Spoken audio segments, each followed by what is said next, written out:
The silence. The 24th of July 1943, 6:40 hours. Wolfschanz, East Prussia. Rain needles the pine forest, tapping against concrete bunkers thick enough to swallow sound. Inside the Führer Hauptquartier, telephones sit heavy and unmoving, their black receivers untouched. A wall clock ticks too loudly.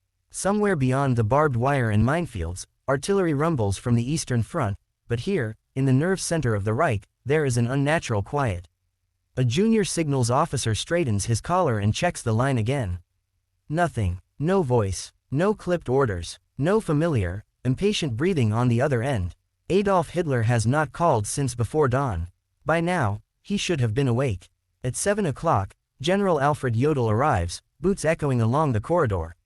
His adjutant carries a leather folder stuffed with overnight reports, Soviet armor movements near Orel, Luftwaffe losses over Sicily, urgent requests from Army Group South. Jodl expects delay, perhaps irritation. What he does not expect is uncertainty. The door to Hitler's private conference room remains closed. No aide stands outside. No SS guard announces his presence. Minutes pass. Then more. At 7:30, Field Marshal Wilhelm Keitel appears, rigid as ever, baton tucked under his arm.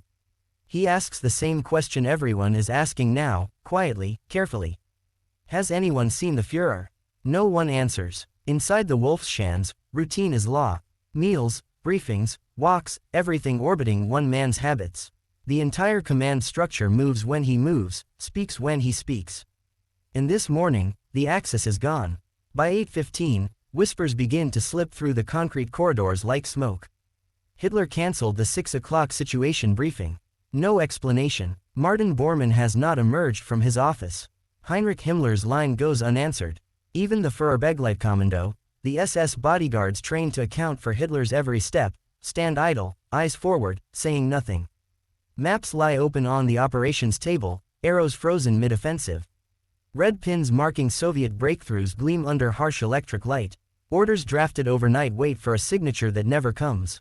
You can feel it now, the tension pulling tight, like wire under strain. At 9 o'clock, a courier from the Luftwaffe arrives breathless, demanding immediate authorization for redeployment of fighter groups.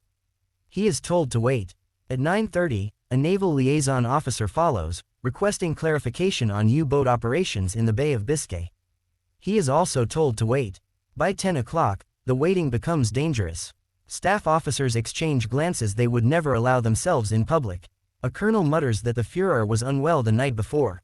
Another insists he was seen walking alone in the forest after midnight, coat collar turned up, head down. Someone mentions heightened security. Someone else mentions nothing at all, just shrugs. No one dares act, because acting without Hitler is unthinkable. Somewhere behind locked doors, the Reich's supreme commander is absent, not dead, not captured, not officially missing. Just gone. And as the morning bleeds away, the realization begins to settle over Wolfschanz like fog. For the first time in the war, Germany is fighting blind. The waiting. The 24th of July 1943, 11:20 hours. Wolfschanz, East Prussia. The air inside the bunker complex grows stale. Cigarette smoke hangs low, trapped beneath concrete ceilings never meant for comfort. Officers pace in short, controlled steps, careful not to look panicked, careful not to look idle. Every few minutes, someone glances at the same door. Still closed. Martin Bormann finally emerges from his office, face pale, jaw tight. His eyes scan the corridor, calculating, measuring reactions. He does not speak. That alone sends a ripple through the headquarters. Bormann speaks when things are normal. Silence means they are not. At 11:45, a telephone rings. Every head turns. An adjutant snatches up the receiver, listens, then stiffens. It's not Hitler. It's Army Group Center. Urgent confirmation needed for a counterattack timetable. Soviet armor is pushing hard near Bryansk. Divisions are already moving without authorization. The adjutant hesitates, then passes the call to Jodl. Jodl listens, says nothing. Finally, he answers with words that feel foreign in his mouth. Stand by, stand by. On the Eastern Front, men are dying by the minute. Here, inside the Reich's brain, time has stopped. By noon, the absence can no longer be disguised as delay. Keitel requests permission to convene a provisional briefing. The request goes nowhere, there is no one to approve it. Himmler's staff calls again, demanding clarification on internal security measures ordered the night before. No one knows what those measures were. No one knows if they are still in effect. A rumor moves through the bunker like a living thing. Hitler collapsed. Hitler is ill. Another episode, worse than before. Hitler is being moved. Each version grows darker. At 12:30, SS guards quietly seal off the inner compound. The clank of metal gates echoes down the corridors. This is not routine. Officers notice. They pretend not to. You would expect shouting by now. Panic. Raised voices. Instead, there is restraint, tight, disciplined, brittle restraint. Everyone knows the same truth, but no one will say it aloud. The Nazi command system was never built to function without its center. Not for an hour. Not for a day. At 13:10, a messenger arrives from Rastenburg airfield. No aircraft have departed. No aircraft have arrived. No special transport orders were issued overnight. Hitler did not leave by air. So where is he? At 1400, the first real fracture appears. A senior operations officer quietly suggests authorizing limited defensive maneuvers without explicit approval. Keitel shuts him down immediately. His voice is sharp, almost frightened. No independent actions. That single sentence freezes the room. The map on the wall shows reality moving forward without them. Soviet arrows push west. Allied landings in Sicily glow like a wound in the Mediterranean. Requests pile up. Decisions rot on desks. Outside, the rain stops. Sunlight cuts through the forest canopy, bright and mocking. Inside, clocks tick louder than artillery.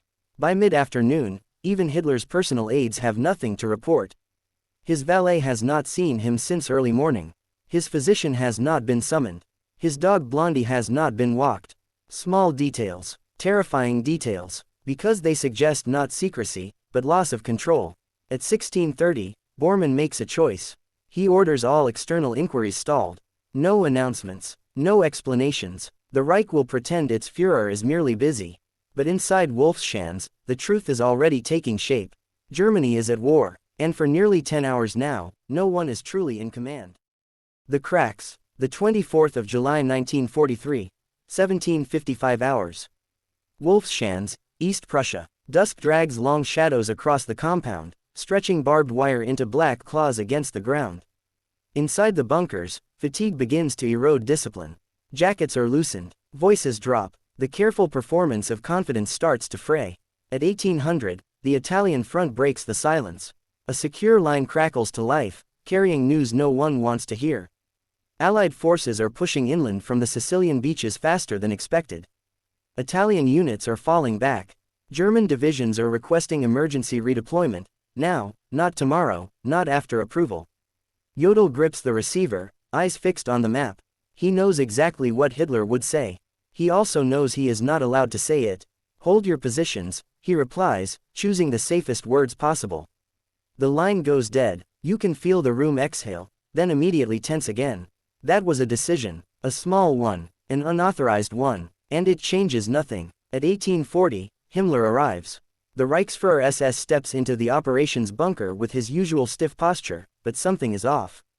His gaze flicks to the closed door, then away. He asks where the Führer is. No one answers. Himmler's mouth tightens. For a moment, it looks like he might press the issue. Instead, he adjusts his glasses and says quietly, "Security has been increased. For everyone's protection." Protection from what? From whom? At 1915, a coded message arrives from Berlin. Goebbels wants confirmation of Hitler's availability for a radio address scheduled within 48 hours. Public morale is slipping. Rumors are already circulating among civilians about defeats, betrayals, collapse. Bormann intercepts the message. No reply is sent. Outside, generators hum. Searchlights sweep the treeline. The forest feels closer now, pressing in. Somewhere beyond it, Soviet reconnaissance units probe German lines, unaware that the man directing their enemy has vanished. By 2000, officers begin doing something unthinkable. They argue, quietly, carefully, but openly. What if Hitler is incapacitated? What if this lasts longer than a day? Who has authority? The Führer's will is law, but the Führer is absent. The chain of command is suddenly theoretical. Keitel insists on waiting. Jodl studies the maps like they might offer guidance. Himmler says very little, and listens to everything. At 21:30, the door to Hitler's personal quarters is finally opened. 2 SS guards step inside. Moments later, one of them steps back out, face unreadable. The room is empty, he says. No personal effects missing. No signs of struggle. Bed untouched. Hitler did not sleep there. The realization hits harder than any rumor. This was not a delayed mourning. This was not illness. This was a disappearance. At 22:10, Bormann orders the inner circle to reconvene. His voice is tight, controlled, dangerous. He speaks of contingency plans, of secrecy, of time, but time is the one thing they no longer have. Because once word spreads, once the frontline commanders realize orders are no longer coming from the top, the illusion of control shatters. And somewhere, unseen and unheard, Adolf Hitler remains absent as the war continues without him. The Void, the 25th of July 1943, 0:35 hours. Wolfschanz, East Prussia. Midnight passes without ceremony. No announcement, no revelation, just the soft click of a clock marking a new day, one that begins without Adolf Hitler. Inside the bunker, exhaustion warps judgment. Coffee goes cold, ashtrays overflow. The men who command millions of soldiers sit trapped in concrete rooms, afraid to move history even an inch without permission that no longer exists. At 1:10, a report arrives from the Eastern Front. Soviet forces have exploited a gap near Kharkiv. German units request immediate withdrawal authorization. The message is stamped dringend. Urgent. Jodl reads it twice. Keitel stares at the floor. No one answers. This is the void Hitler created, not with bombs or speeches, but with absence. Every delay now costs blood. At 2 o'clock, Himmler breaks the stillness. He suggests invoking emergency security powers, temporarily centralizing authority to ensure continuity.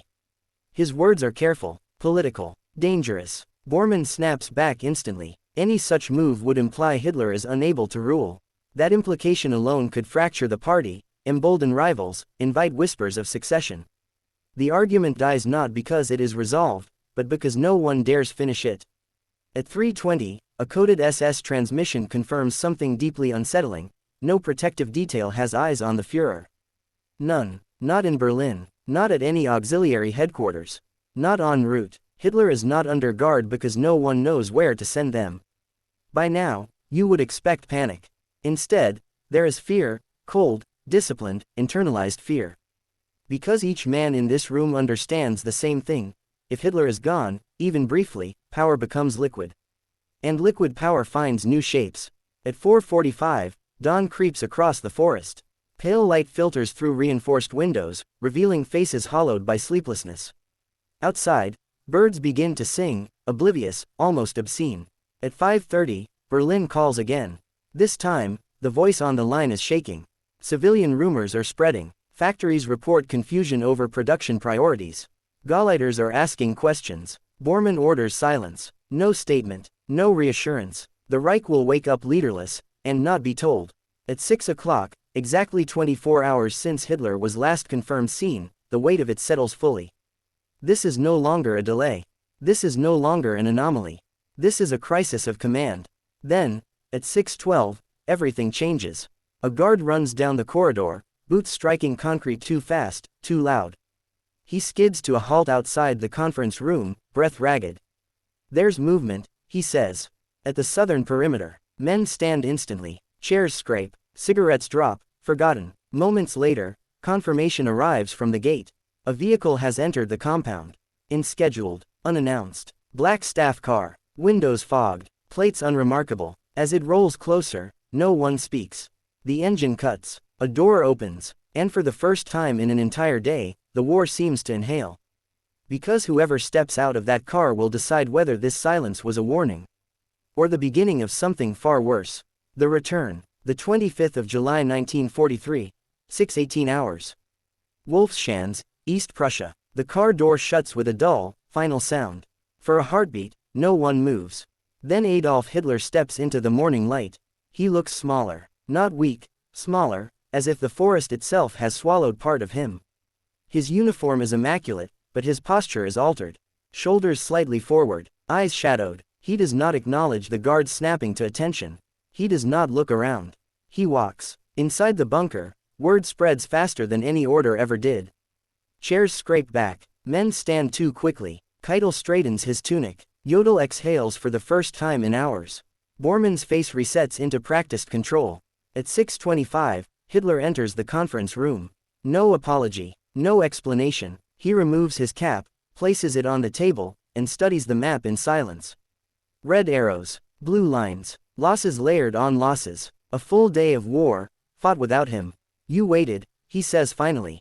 Not a question, no one answers. His gaze lifts slowly, settling on each man in turn. You can feel it, relief curdling into dread. Because the Führer has returned, but something else has arrived with him. Cold focus. At 6:40, the briefing begins. Orders spill out in rapid bursts, counterattacks authorized too late, reinforcements shifted too thin, blame assigned without mercy. Officers scramble to keep up. Messengers run, phones ring, the machine lurches back into motion. But it's different now. Hitler's voice is sharper, less theatrical, more inward. He ignores questions about his absence. When one aide dares to mention yesterday's disruption, Hitler cuts him off with a look that ends careers. There was no disruption, he says. The room accepts the lie. By 8 o'clock, communiques flood outward, restoring the illusion of continuity. Front commanders receive instructions stamped with the Führer's name. Berlin is reassured. Goebbels prepares a statement emphasizing resolve, destiny, inevitability. The Reich exhales. Yet beneath the surface, damage lingers. Because every man in that room now knows the truth. For 24 hours, the Nazi war effort stalled, not from enemy action, not from sabotage, but from the disappearance of one man. And nothing replaced him, no system, no successor, no safeguard, just waiting. Hitler retreats to his private quarters by mid-morning. Curtains drawn, doors closed, guards posted. The forest swallows the bunker again. Officially, nothing happened. Unofficially, something cracked. Because power that vanishes once can vanish again. And the men who witnessed that silence will never forget how fragile the Reich truly was, how close it came, in a single quiet day, to unraveling from the inside out.